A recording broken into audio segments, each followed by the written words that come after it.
Seperti yang kalian tahu, Xiaomi ini kan baru launching Redmi 90 di Indonesia. HP ini bisa dibilang adalah saudaranya si Poco M3, tapi sekaligus juga bisa jadi pembunuh saudaranya sendiri. Kalau seandainya kalian malas buat nonton review lengkapnya, gua akan langsung infoin aja nih di awal. Kalau Redmi 90 ini basically adalah Poco M3 yang ditambahin lensa ultrawide. That's all.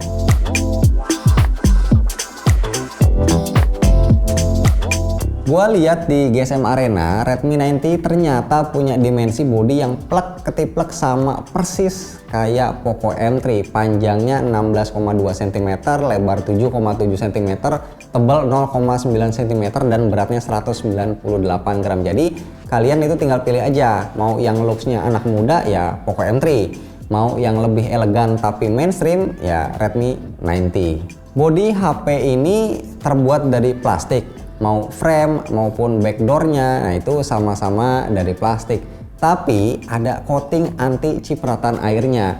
Ya intinya ini masih aman kalau kena hujan tipis-tipis. Soal material body, sekarang ini kita emang nggak bisa buat ngarep HP under 3 juta pakai kaca. Lah yang di atas 10 juta aja itu kan masih ada ya yang pakai plastik. Nah backdoornya ini ada kontur garis-garis halus, jadi nggak akan nyeplak sidik jari dan juga nggak gampang kotor, tapi tetap nih masih berasa licin di tangan. Xiaomi ngasih opsi warna-warna yang mentereng buat Redmi 90, salah satunya biru terang ini. Ada efek kilauan cahayanya yang ini seolah mancar dari area kamera. Di bawah bagian kirinya itu ada tulisan Redmi dengan efek emboss. Menurut gue ini masih oke, nggak kelihatan norak.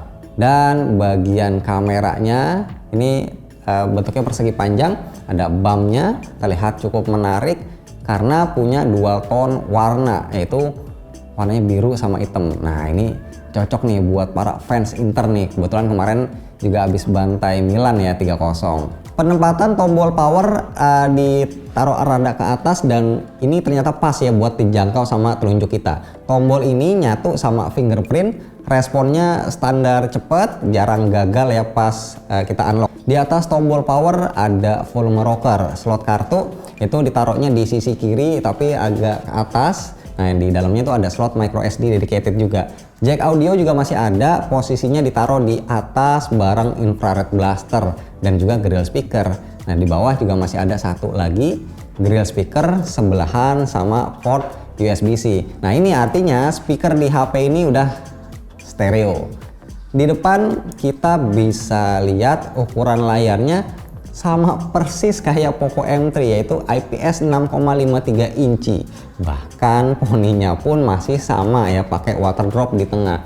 Jadi bisa dibilang ini memang layar yang sama kayak Poco M3. Resolusinya Full HD+, brightnessnya 400 nits, refresh rate 60 Hz, belum support HDR, tapi udah kelapis Gorilla Glass 3 dan kepasang anti gores bawaan. Dengan brightness 400 nits ini udah enak buat dipakai outdoor ya pas siang-siang.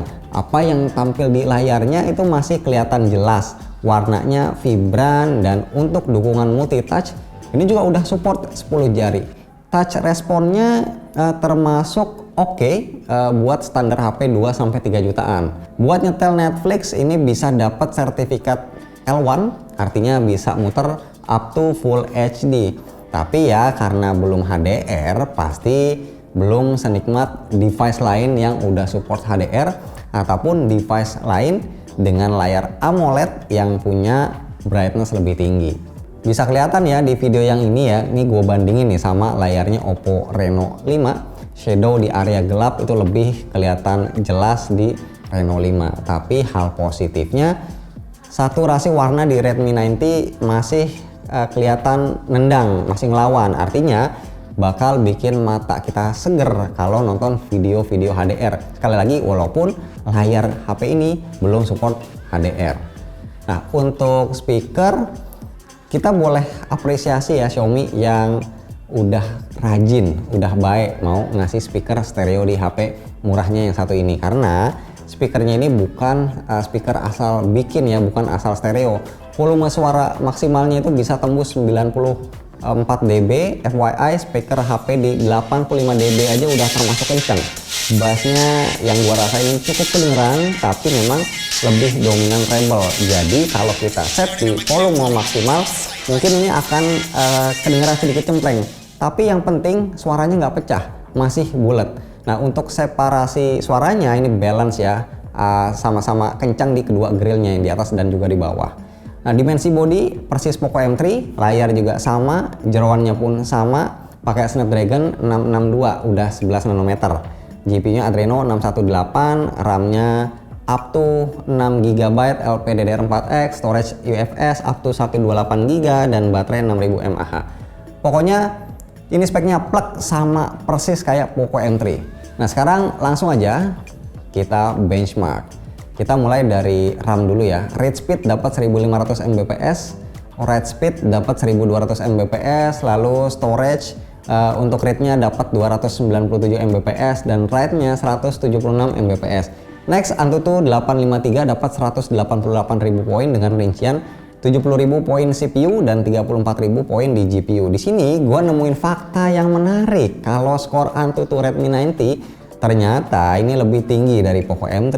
Udah lebih dari 3 kali gua tes, ternyata nih hasilnya tetap nunjukin kalau skor CPU dan GPU di Redmi 90 emang lebih tinggi dari Poco M3. Tapi selama pakai kedua HP ini ya, gua nggak ngerasain ada perbedaan performa yang signifikan. Tapi kalau kalian orang yang pengen pamer gede-gedean skor, ya Redmi 90 itu lebih better. Oke, lanjut di Geekbench 5 dapat 300 poin single core dan 1300 multi core. 3D Mark Slingshot dapat 11 fps untuk tes grafik yang pertama dan 5 fps untuk tes grafik yang kedua. Lagi-lagi ini hasilnya identik ya kayak Poco M3, dan FYI ternyata beda lumayan jauh nih kalau seandainya kita bandingin dengan Poco X3 yang pakai Snapdragon 732.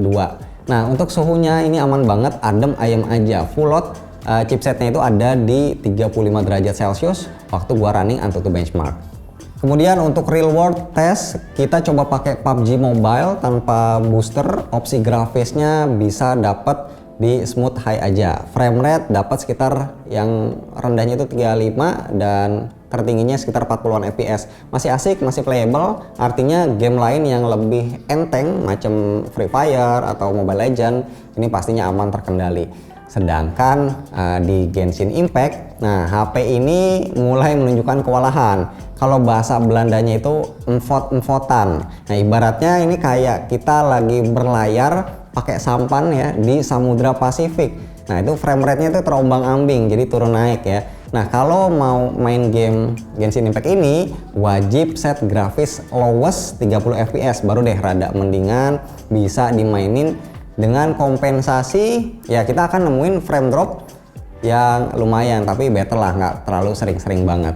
Nah mumpung lagi jalanin Genshin sekalian kita battery test juga ya. Nah main sejam Genshin Impact ini berkurang sekitar 16% baterainya. Artinya dari baterai full minimal bisa dapat 4 jam buat main game berat. Nah kalau mainnya PUBG itu kan lebih enteng, nah bisa lebih lama lagi, sekitar 5 jam ya. Tapi kalau cuma sesekali doang main gamenya, nah ini dijamin minimal itu bisa 2 hari sekali ngecasnya. Main game di Redmi 90 kita bisa pakai giroskop ya, tapi responsivitasnya ini ternyata kurang gesit, terutama kalau dipakai buat main PUBG Mobile. Jadi ini kasusnya mirip kayak yang terjadi di Poco M3. Nah di game lain gue coba, salah satunya Asphalt 9, itu juga bisa dipakai gironya dan better, nggak terlalu lemot-lemot banget, tapi memang intinya nggak terlalu responsif. Lalu baterainya nih, Xiaomi ngasih 6000 mAh dengan charger bawaan 22,5 watt. Tapi efektifnya dari HP-nya sendiri ini cuma support 18 watt. Nah kira-kira butuh berapa lama buat ngecasnya?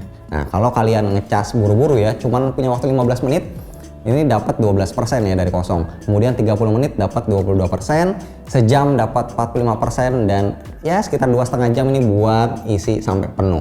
Nah Redmi 90 ini datang dengan MIUI 12.01. Androidnya masih versi 10 dan security patch-nya terakhir ya waktu video ini dibuat itu masih November 2020. UI-nya makan RAM antara 2,7 sampai 3 GB pas idle. Nah ini tapi untuk yang versi 6 GB ya yang lagi gua tes ini.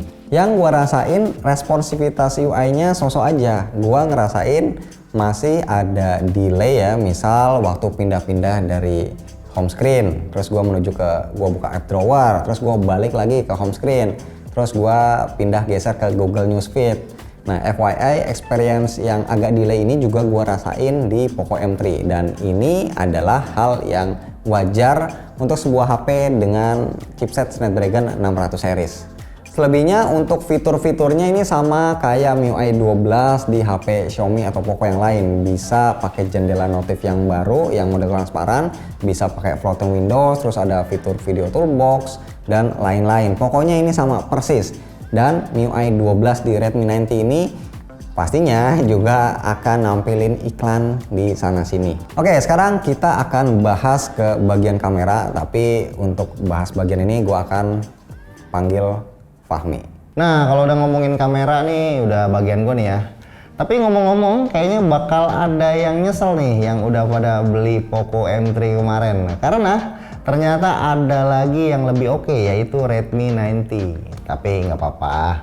Ya, bagian yang paling oke dari handphone ini, apalagi kalau bukan hadirnya lensa ultrawide. Jadi kita bahas dulu ya setup kameranya. Redmi 9T punya 4 kamera, di mana 2 kameranya itu beneran dan 2 laginya itu adalah kamera gimmick. Udah tahu ya kamera gimmick kayak gimana? Ya setidaknya ada kamera utamanya dan lensa ultrawide. Kalau kita lihat makin kesini tuh makin ngejamur ya kamera handphone yang punya resolusi gede. Apalagi sekarang udah banyak kita temuin di HP entry level. Sebenarnya hal ini wajib kita syukuri ya. Karena sesungguhnya kamera entry level dengan resolusi 48 megapiksel itu segmen entry level itu bagus banget. Bagusnya buat apaan, Lik? Buat marketing, betul sekali. Oke, sekarang kita masuk dulu ke aplikasi kameranya. Menu-menunya, fitur-fiturnya semuanya sama persis seperti yang di Poco M3 kemarin. Cuma bedanya di sini tuh ada button switch untuk ke lensa ultrawide. Yang pertama-tama pengen gue bahas adalah tentang HDR. Jadi kalau kalian pakai HDR on, menurut gue itu jangan pakai pada kondisi yang melimpah cahaya. Karena nanti hasilnya itu akan jadi overexpose banget. Jadi fiturnya itu lebih baik, buttonnya itu lebih baik dalam kondisi HDR off dan AI on. Untuk hasil foto-fotonya, kalau kondisinya yang lumayan terang itu udah pasti oke hasil fotonya. Palingan HP entry level begini tuh bakal kesulitan kalau kondisinya udah minim cahaya, apalagi kalau motret misalkan indoor gitu ya, atau low light itu udah mulai kesulitan. Oh ya, Redmi 9T ini juga kebagian mode Pro yang udah ada format RAW. Jadi asik dong, udah banyak pengaturan ISO, shutter speed, ditambah lagi ada support untuk ambil foto dalam format RAW. Dan mode videonya untuk lensa utama, ultrawide dan juga kamera depan itu support sampai ke resolusi 1080 at 30 fps aja. Menurut gua ini cukup bagus ya, 1080 30 fps juga lumayan lah, hasilnya juga oke. Oke, dengan setup kamera dan kualitas yang segini menurut gua udah cukup ya untuk ukuran HP entry level yang memang ditujuin itu untuk anak-anak pelajar, orang tua, atau juga untuk ojol misalnya. Kameranya juga udah cepet, nggak lemot, rekaman videonya lumayan, secara basic ini udah oke banget. Dan buat yang hobi ngoprek-ngoprek nih, udah jelas HP ini bakalan asik banget. Apalagi nanti dipasangin Gcam ataupun custom ROM, karena biasanya handphone entry level kayak begini custom ROM-nya tuh banyak banget. Dan kalau udah dipasangin Gcam, kalian udah pada tahu ya hasilnya tuh bakalan sekeren apa.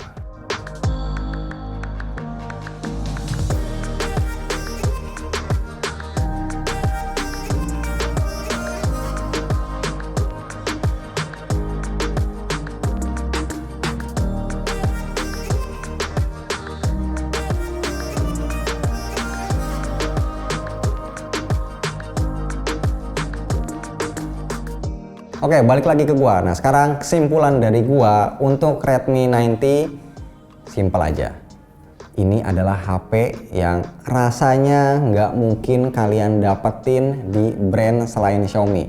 Maksudnya harga di bawah 2 juta itu bisa dapat chipset mid-range yang udah 11 nanometer keluaran baru, baterainya juga gede 6000 mAh, udah dual speaker juga. Ini adalah HP yang worth it banget buat harganya yang ditawarin, dan mungkin ini juga bisa jadi pembunuh saudaranya sendiri si Poco M3.